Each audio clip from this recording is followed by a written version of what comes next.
Hi and welcome to Verbal Physio. I'm Dr. Sudarshan and I have four questions to be answered today in this session. Okay, so let me just directly put up the questions for you. Amish Thakkar from Mumbai wants to know, how do we ensure that while we work out from home, we are not losing the muscle mass and not creating weakness?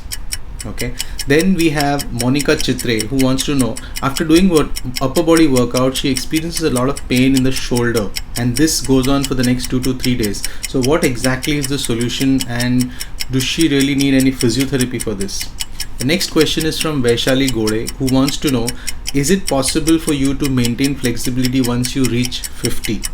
And we have another question from a physiotherapist from Raipur, Vikrant Pratap, who wants to know, how do we create awareness about physiotherapy? So before moving on to answering these questions, I would like to thank you all for pouring in so many questions and helping us out with such a great response. For all those who are not aware of what exactly are we doing, welcome to the first episode of Verbal Physio, where this is a platform where I'm not only just going to answer your questions in terms of information, but also be giving you stepwise leading to execution of what exactly needs to be done.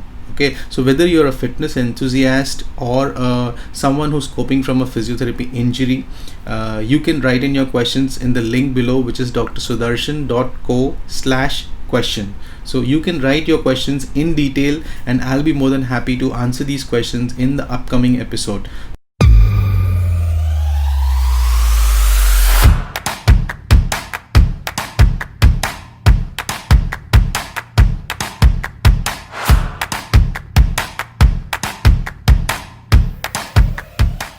So let's start off our first episode with our first question from Amish Thakkar. Amish Thakkar from Mumbai wants to know, how do we ensure that while we work out from home, we are not losing the muscle mass and not creating weakness? There are a lot of queries that can come up in this stage. So let me help you understand, when does muscle weakness sets in. Well, muscle weakness can happen only when a muscle is not used for more than 24 hours. Now when I say not used, it is also related to complete zero down of movement, where there is no movement at all, which doesn't happen normally. Even if you're moving around, sitting to standing and other activities, there is definitely a movement happening, so there is no reason why muscle weakness will develop in. Okay, now besides this, if your workout component has flexibility, if your workout component has resistance training program, which is activities like push-ups or jumping jacks or even simple activities like jogging, so at least it will be able to tone up your muscles. Forget about wasting. I mean, there is no wasting which should really happen. But if you're looking about building up of muscles, it only has to be done when you take your workout to a next level, where you start building in a resistance training program. And talking about important vitamins and nutrients, well, it's very much important that whenever you begin any sort of workout, you have to balance your calorie intake and also understand what kind of nutrient intake or what levels you have with your vitamins and minerals. It's good to get a test done, okay, understand your levels, and if required, most commonly vitamin D is one of the most common deficiencies which is found about 90% of the people. So if required, you should go ahead for a dosage for vitamin D, because this is really important and it really helps out to recover faster whenever you do your workouts. Otherwise, you always tend to have this soreness which extends for more than a week or two, and you fail to understand what exactly is going on in terms of workout or in your form. So probably sometimes it is just the calorie or the vitamin deficiency which can lead to a soreness for a longer period of time. The next question is from Monica Chitre. After doing upper body workout, plank, push-up, etc., the shoulders keep paining and it takes about 2 to 3 days for the pain to subside. Is it because of weakness, and how do we really manage this? Well, this is a very common presentation that comes across people who are into regular workouts, because a lot of time, some of the reasons that you could probably start missing out on your form, or your form may be incorrect when you're doing a push-up position, because approximated positions of push-ups where you're keeping your hands closed, there is a high chance of having a shoulder injury, which is what we call a rotator cuff injury. Okay, secondly, it's also important that what kind of posture do you have. If you have a rounded shoulder posture, and if you tend to do push-ups, you will also experience this kind of pain. And thirdly, if you are in corona time and if you are witnessing this pain at this point of time, I think it's fairly because of overuse, because now that you're at home and you probably have to do a lot of activities related to your workouts and as well as your home, this tends to become a overuse problem, because of which people are witnessing this kind of shoulder pain. Because right now, most of the patients that I see in my clinic are basically shoulder injuries. Then that's practically because of overuse of shoulder, where they tend to do a lot of activities and they are witnessing this pain. Well, solutions for your problem is that you need to incorporate a proper stretching regime for your shoulder and your neck area, especially also your upper back area. And you also need to take care of your posture, ensure that your posture is correct. I have a link below for my YouTube channel where you can visit my YouTube channel and check out the specific exercises for shoulder, and I have also shared some exercises related to the posture which you can actually see, follow it through, and make these changes to ensure that you get rid of the pain. Thank you so much. I hope I have answered this question for you, Monica. So coming on to the next question, Vaishali Gode. This question is from Vaishali Gode, and she's asking, once you reach 50, how do you maintain flexibility? Well, that's a very interesting question, and I'm glad that this question has been put up by you. Well, post 35 or 40, we tend to become inflexible. The body tends to become inflexible if there is no exercise at all.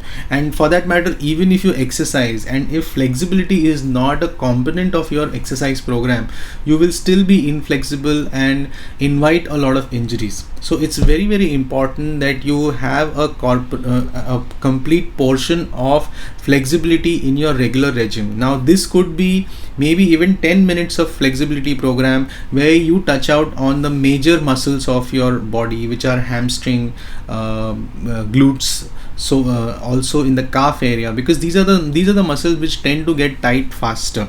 Okay, so if you incorporate a 10-minute stretching program where you have all these activities which can be covered, and this will really help you to ensure that you are doing really well. And if you ask me, how do you will you be able to do this at 50, or probably can someone really become flexible at 50? There is no age for becoming flexible. Okay, and once you start incorporating this on a regular basis, giving about even 10 minutes in your regular regime and targeting certain muscle groups, you will become flexible and you will be certainly able to avoid a lot of injuries. Because most of the time, the pain that we witness in our back or probably knee is not because of usual degeneration, which is definitely there, but it is essentially because we have tight muscles. So it's very important to first, on a layer wise, try to improvise on these areas. So first, what we do is we try to work out on the tightness part. We reduce the tightness for hamstring, we reduce the tightness for back muscles. Once this tightness reduces, once the muscle starts getting into action, that is where you will probably offload the joint position, and it will become much better for you, and you will start witnessing a good amount of flexibility, not just in your exercise but also in your overall movement. So make sure that you incorporate this particular exercise in your regime. The last and final question for the day is from Vikrant Pratap, who's a physiotherapist from Raipur, and his question is, how do we create awareness about physiotherapy? Well, that's a very tricky and interesting question for me, and this is certainly a challenge for all the physiotherapists to understand how do we create awareness about physiotherapy. In fact, I just did a statistical study with a group of more than 400 to 500 physiotherapists, and the most common question that I came across was how to create awareness about physiotherapy. So it's very interesting to know that.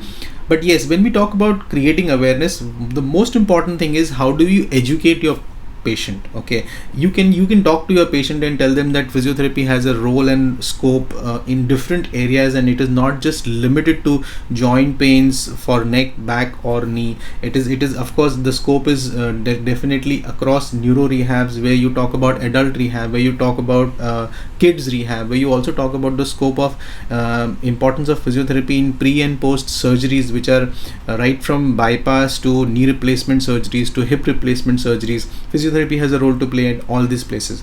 But this may not be relevant to your patients who's walking in and out every day in your clinic. Okay, so how do you connect with their normal lifestyle? How do you connect with what they do in their regular days? Okay, this is where you need to explain them the importance of exercise. This is where you need to explain them the importance of proactive physiotherapy.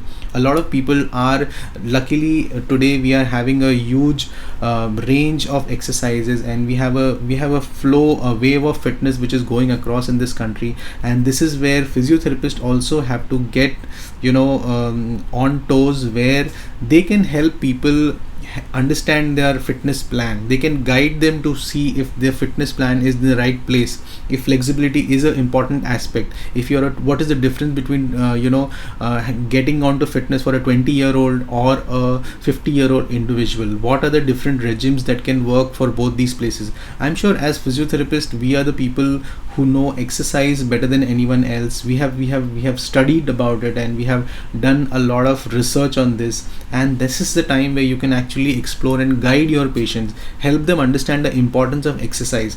A lot of patients feel that whenever they have a problem, their joints are damaged. It is completely damaged. They fail to understand that it is just purely by the activation of muscles in that particular joint, you can still get rid of it, even if it is at the age of 40 or 50, depending upon the degeneration. But a lot of people just simply lose out on the hope because they're not guided in the right way. So I think you have a huge responsibility, and once you start focusing and seeing yourself doing this, you have to actually see physiotherapy in everything around you. And if you are able to do this, I'm sure you will be able to guide and educate your patients in the same way, and help them understand the importance of exercise. The moment they start doing this, the moment they start realizing that your corrections are making a lot of difference, this is how you will actually create a lot of awareness. Because all our physiotherapists in hospitals and other places are already doing a good job.